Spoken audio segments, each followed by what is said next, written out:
Hello, the purpose of this video is to outline the details of our NEASC self-study for the purpose of our visit that's coming this December. One thing that's important to highlight is that the reaccreditation cycle is a process, not an event. While the December visit may seem like an event for which we've been planning for a couple of years, the reality is the accreditation cycle happens over the course of about a 10-year process. We entered what was called the pre-self-study and self-study about 2 or 3 years ago. And the evaluation visit culminates the 10-year cycle, which will lead to follow-up, some special progress reports, and which will lead to eventually our next self-study and collaborative conference in about 6 years. So for our timeline, we actually started back in 2015-16 by defining our core values and school-wide learning expectations. We mapped a lot of our core instructional goals around those core values and made most of our decisions with respect to the program, extracurricular activities, the evolution of guidance and school resources, and other support standards based on those core values and our learning expectations. We deployed the school-wide rubrics over the course of the 16-17 and 17-18 school years, continued to revise our assessment practices, and carefully looked at ways we were aligning to standards. We found some standards to which we had no alignment and have used that as a basis for some of our school improvement goals, as well as opportunities for us to reflect on things we could do better. Last year, throughout 17-18, we conducted the self-study in earnest, gathered student evidence, student work, provided opportunities for feedback through the Endicott survey, and used all of that data to self-rate our adherence to the standards, which forms the basis of the report that the visiting team will use as they prepare for their visit here in December.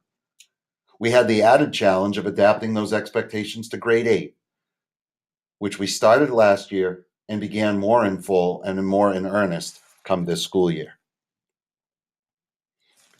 We had a number of people who took on leadership roles, beginning with our steering committee, chaired by Molly Hendricks of the Foreign Language Department and Nikki Yaxtis of the Social Studies Department.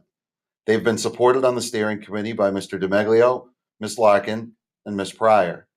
Each of the standard committees had chairs, and each members of each one of those teams had a number of members whose responsibility was to write about the different indicators and gather evidence to support our adherence to those standards. The visit takes place over the course of 4 days, Sunday through Wednesday, December 2nd through 5th.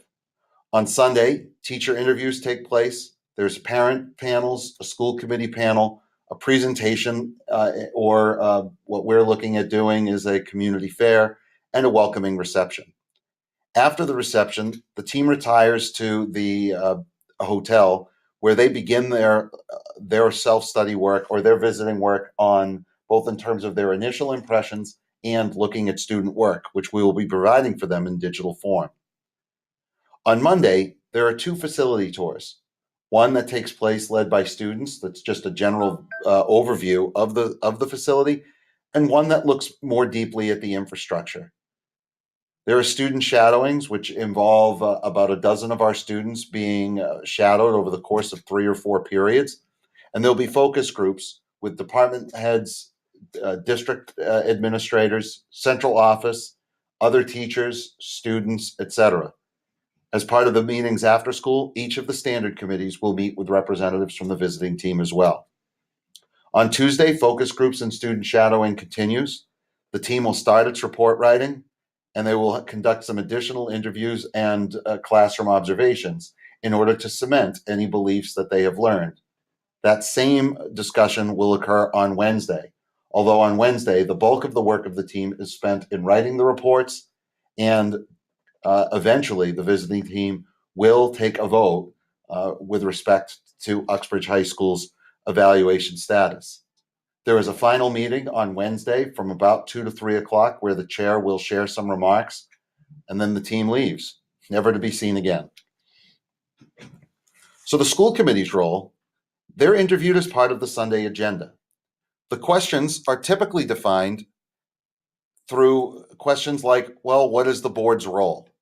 What is the board's role in defining curriculum? How are the core values and beliefs about student learning expressed in terms of decision making? What is the board's role in terms of helping establish budgetary goals and support for programs, and so on and so forth? There's a full list of the questions that I've shared via a separate document, understanding that not all of those questions are asked. It really is just an opportunity for the visiting team to see how well our core values and learning expectations are aligned with the school and district goals, and to what extent we are moving in a path of continuous improvement as established by district improvement and school improvement plans. Don't be surprised to see questions about school improvement plans as part of that interview. As part of follow-up, in advance of the visit, we will provide NEASC with a 2 and 5 year plan for critical areas to address.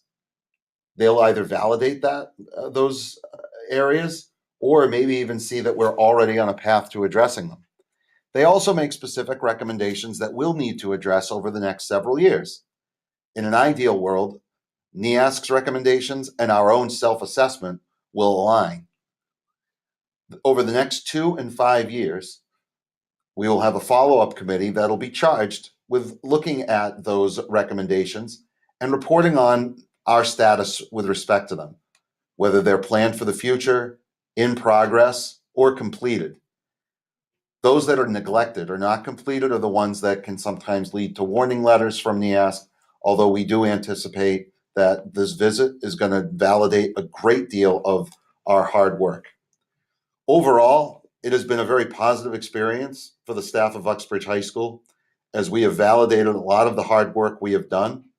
We've looked at opportunities for us to continue to improve and provided an experience that we think is going to make the community quite proud of what is happening here from a school improvement and adherence to standards per point of view.